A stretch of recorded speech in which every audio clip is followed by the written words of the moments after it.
Hello everyone, today topic is Bohr models for hydrogen atom. जैसे मैंने आपसे बोला था कि हमने स्पेक्ट्रिकल लाइंस के बारे में लास्ट लेक्चर में पढ़ा कि स्पेक्ट्रिकल लाइन हाइड्रोजन एटम के लिए क्या थी। अब हम बोहर मॉडल पढ़ेंगे हाइड्रोजन एटम के लिए। बोहर मॉडल क्या था?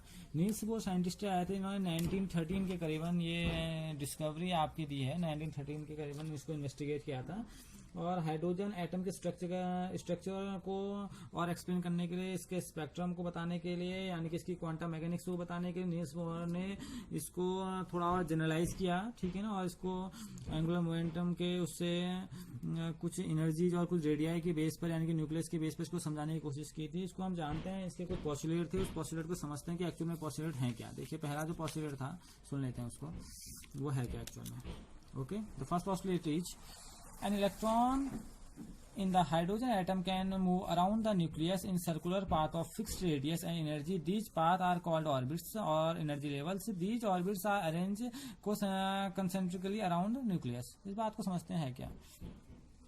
जो इलेक्ट्रॉन होता है, हाइड्रोजन एटम की बात यहाँ पर कर रहा है, क्योंकि हाइड्रोजन को लेके इन्वेस्टिगेट किया गया था। क्योंकि जब बार्मर और रीबर्ग ने उसको इन्वेस्टिगेट किया था तो उससे आगे को बोहर ने उसके लिए काम किया है। तो हाइड्रोजन एटम क्या इन्होंने बताया था, तो इन्होंने बताया था जो हाइड्रोजन एटम का जो इलेक्ट्रॉन होता है वो न्यूक्लियस के जो था चारों ओर क्या करता है, मूव करता है, उसके ओर क्या करता है, मूव करता है, ठीक है ना। और उसको उसने क्या बोला था, एनर्जी लेवल बोला था, ठीक है। तो यहाँ पर सिंपल वही चीज बताई गई है, जो इलेक्ट्रॉन होगा वो न्यूक्लियस के चारों ओर क्या करेगा, एक फिक्स्ड ऑर्बिट में क्या करेगा, घूमेगा। अब जो एनर्जी लेवल था इसको उसने क्या बोला, ऑर्बिट बोल दिया, ठीक है ना, एक फिक्स्ड ऑर्बिट में घूमेगा। और इससे उसने बोला, अगर आप बात समझेंगे इसको, तो ये बोला गया इसको स्टेशनरी या अलाउडेड एनर्जी स्टेट। स्टेशनरी क्योंकि अपनी जगह रुकी हुई है तो इन्हें स्टेशनरी स्टेट भी कहा जाता है, ठीक है ना। अच्छा, अब जो सेकंड पॉइंट था वो पॉइंट है the energy of an electron in the orbit does not change with time.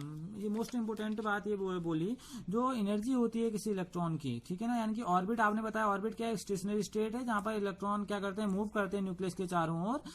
तो अब ये बोला गया कि अब न्यूक्लियस के अराउंड क्या कर रहे हैं, मूव कर रहे हैं। तो अब क्या इनकी एनर्जी चेंज होती है, तो उन्होंने एक पॉइंट यहाँ पर को बताया था, एनर्जी जो होती है इलेक्ट्रॉन की वो चेंज नहीं होती है टाइम के साथ, यानी कि एनर्जी रिमेन्स कांस्टेंट। एनर्जी क्या रहती है, कांस्टेंट रहती है। यानी कि अगर आप लोअर स्टेशनरी स्टेट से हाई स्टेशनरी स्टेट में जा रहे हैं तो आपको एनर्जी आप क्या करेंगे, एब्जॉर्ब करेंगे। लेकिन फिर जैसे ही आप हायर से लोअर में आएंगे तो उसी एनर्जी को आप क्या कर देंगे, इमिट कर देंगे। तो आपकी जो एनर्जी थी वो क्या होगी, चेंज नहीं होगी, यानी कि वो एक कांस्टेंट की तरह काम करेगी।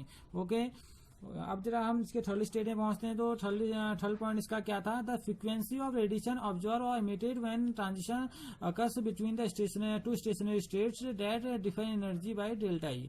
देखिए इसको थोड़ा फ्रीक्वेंसी के टर्म में बोहर ने इसको थोड़ा बताने की कोशिश की गई थी। बोहर ने बोला था फ्रीक्वेंसी ऑफ रेडिएशन ऑब्जर्व, जब वो क्या करेगा, किसी रेडिएशन को या तो एब्जॉर्ब करेगा या तो इमिट करेगा, या तो उसको एब्जॉर्ब कर ले या तो इमिट कर ले। जब वो क्या कर रहा है, ट्रांजिशन कर रहा है। डेट ट्रांजिशन मतलब जब वो दो स्टेशनरी स्टेट में क्या कर रहा है, एक बार लोअर से हायर में जा रहा है, फिर हायर टू लोअर आ रहा है। जब इस टाइप का ट्रांजिशन हो रहा है तो उस टाइम जो एनर्जी का डिफरेंस आएगा उसको उसने शो कराया था।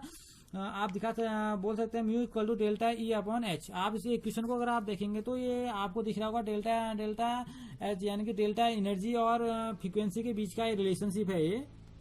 तो ये रिलेशनशिप है एनर्जी और फ्रीक्वेंसी के बीच में। प्लांक का भी आपको याद होगा, फ्रीक्वेंसी और एनर्जी के बीच का रिलेशनशिप था। तो उसी चीज को यहाँ पर को बताया गया है। यहाँ पर energy difference delta equal to क्या होगा, E2 माइनस E1, जहाँ पर दो स्टेशनरी स्टेट यहाँ पर को आएंगे। तो फ्रीक्वेंसी का चेंज है, एनर्जी है lower to higher allowed energy state. Allowed बात को समझना जरा। अलाउडेड कहने का मतलब ये है कि वहां पर कोई इलेक्ट्रॉन क्या हो सकता है, जा सकता है। जाने के बाद क्या करेगा, अपनी एनर्जी को क्या करेगा, एक बार एब्जॉर्ब करने के बाद फिर इमिट करके फिर से हायर टू किसमें आएगा, लोअर आएगा। जिसे आप समझिए माने ग्राउंड स्टेट है, एक्साइड स्टेट है। इलेक्ट्रॉन को आपने एनर्जी दी, एनर्जी देके वो यहाँ पहुंचा, ग्राउंड स्टेट से कहाँ पहुंचा, एक्साइडेड पहुंचा। और कुछ समय के बाद इसी एनर्जी को इमिट करते हुए कहाँ पहुंचेगा, फिर से ग्राउंड स्टेट में पहुंचेगा।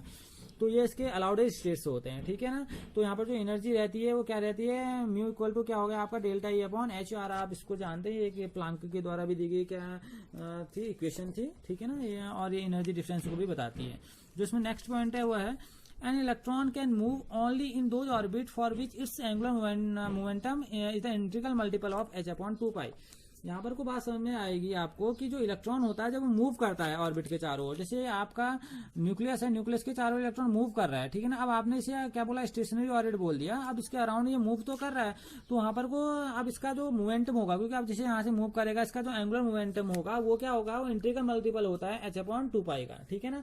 तो इसको ये स्टेशनरी स्टेट को एक्सप्रेस करने की बात भी यहाँ पर को दिखाया गया है एमई, यहाँ पर को एमई वी आर करने का मतलब है, एम वी आर जो आपका होता है ये तो आपका एंगुलर मोमेंटम है आपका, एमई का मतलब होता है किसका, मास ऑफ इलेक्ट्रॉन, आपका इलेक्ट्रॉन की बात यहाँ पर की गई है, ठीक है ना। ये वेलोसिटी है, ये इसकी रेडियस है, ये किसके इंटीग्रल मल्टीपल होती है, NH/2π, एन की वैल्यू यहाँ पर को 1, 2 और 3, ठीक है ना। एंगुलर मोमेंटम आप जानते हैं मास और वेलोसिटी, मास और वेलोसिटी की बात की जाती है इसमें एंगुलर मोमेंटम में। ये एक लीनियर मोमेंटम की अगर हम बात करेंगे तो ये मास और लीनियर वेलोसिटी की यहाँ पर को बात की जाती है, और एंगुलर मोमेंटम में बात होती है आई ओमेगा, यानी कि आप फिजिक्स में भी इस चीज को पढ़ते होंगे।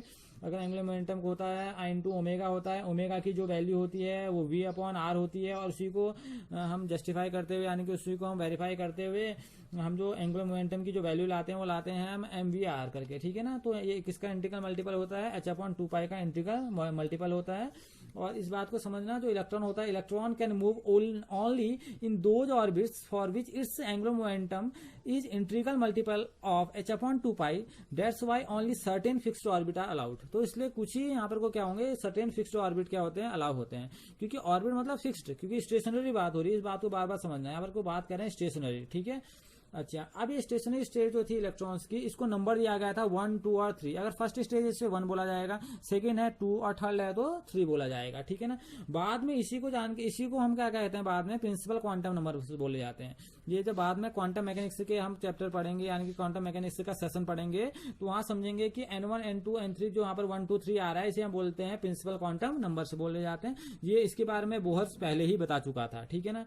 अच्छा, और जो इसकी अब एक अगला पॉइंट की ओर पहुंचते हैं, वो इंपोर्टेंट पॉइंट है बहुत ज्यादा, देखिए इसको। Bohr's model can be applied to the ions containing only 1 electron system. ये बात इंपोर्टेंट है कि ये सिर्फ 1 इलेक्ट्रॉन सिस्टम के लिए अप्लाई होता है।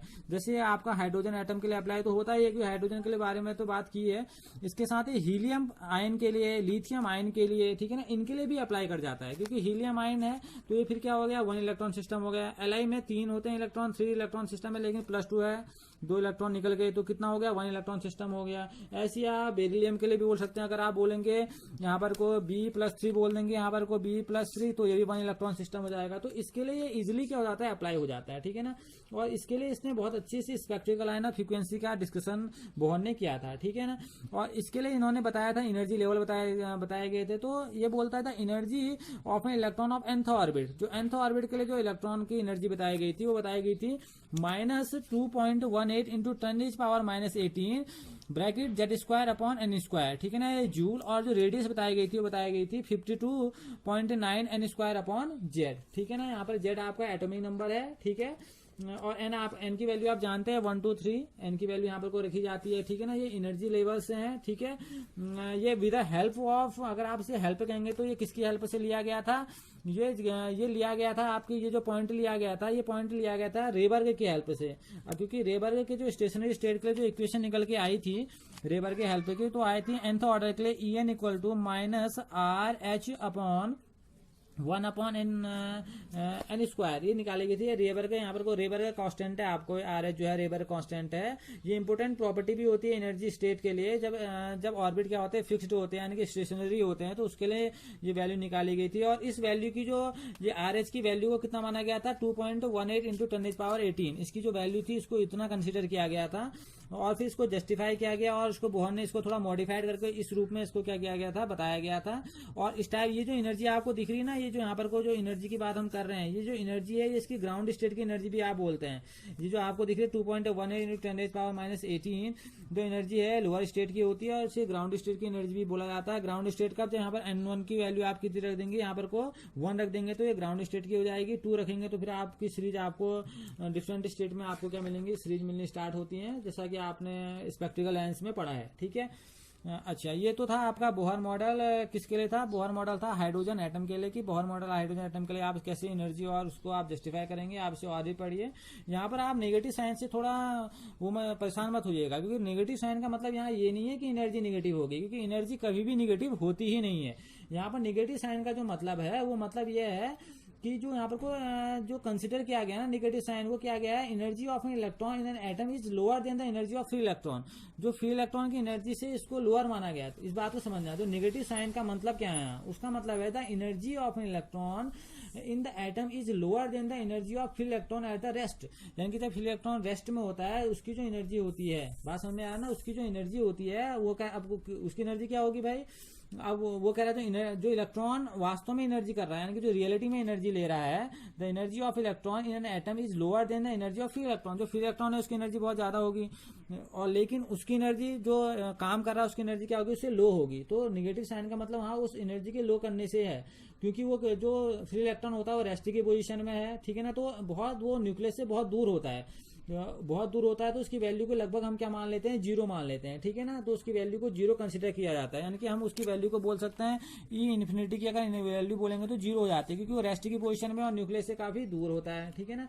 लेकिन जैसे जैसे वो नजदीक आने लग जाता है, जैसे जैसे वो नजदीक आएगा नजदीक आएगा नजदीक आएगा, रेस्ट की पोजीशन से उड़ता हुआ नजदीक आएगा, तो क्या होगा, न्यूक्लियस के नजदीक आने की कोशिश करेगा ना, तो होगा क्या, जो EN becomes larger in absolute value and more negative, और जिसकी वजह से उसकी वैल्यू क्या होगी, नेगेटिव होते चले जाएगी। और सबसे ज्यादा नेगेटिव कहाँ होगी, इन्फिनिटी से, जब वो 1 में आता है। आपको अभी आपने जब देखा था लाइमन सीरीज, तो इन्फिनिटी से कहाँ आ रहा था, 1 में आ रहा था। जितना वो 1 में आएगा उतनी उसकी वैल्यू क्या होगी, मोर एंड मोर नेगेटिव होते चले जाएगी। और वो सबसे ज्यादा क्या होगा, स्टेबल ऑर्बिट होगा, तो किसके अराउंड, ग्राउंड स्टेट में। ये ग्राउंड स्टेट की बात होगी कि इन्फिनिटी से ग्राउंड स्टेट में क्या होगा, स्टेबल होगा, लेकिन इस एनर्जी उसकी क्या होगी, नेगेटिव होगी। तो यहाँ पे नेगेटिव का मतलब एट रेस्ट पोजीशन के मतलब से, तो आप बोल सकते हैं the negative sign means that the energy of an electron in an atom is lower than the energy of a free electron at rest. जो रेस्ट में तो उसकी जीरो है, लेकिन उससे आगे आप पहुंचते पहुंचते उसकी एनर्जी होती है, कितनी पहुंच जाती है, यानी कि 1 में जो एनर्जी की वैल्यू होगी, मोस्ट नेगेटिव वैल्यू होगी उसकी, तो वो n=1 में होगी। यहाँ पर को ऑर्बिट्स की बात की गई है, ठीक है। तब यहाँ पर को साइन जो आ रहा है आपका माइनस का एनर्जी में, इसका आप सेंस समझिए, ओके। तो ये क्या था आपका Bohr model for hydrogen atom की बात यहाँ पर की गई थी, ठीक है ना। यहाँ पर को आप ये बहुत प्रिसाइज वैल्यू आप इसकी निकाल सकते हैं, यानी कि आप यहाँ से वेलोसिटी की वैल्यू भी कंसिडर कर सकते हैं इलेक्ट्रॉन के बारे में, ठीक है ना।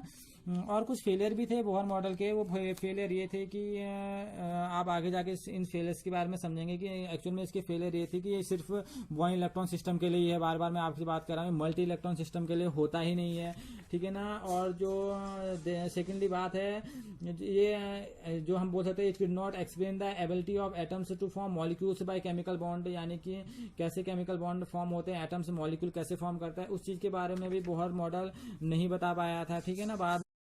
बाद में ऑर्बिट का कॉन्सेप्ट भी गलत हो गया था, और फिर आया ऑर्बिटल का टर्म आ गया था, तो काफी इसमें लिमिटेशन भी है, ठीक है ना। ये इसका था Bohr model for hydrogen atom, okay.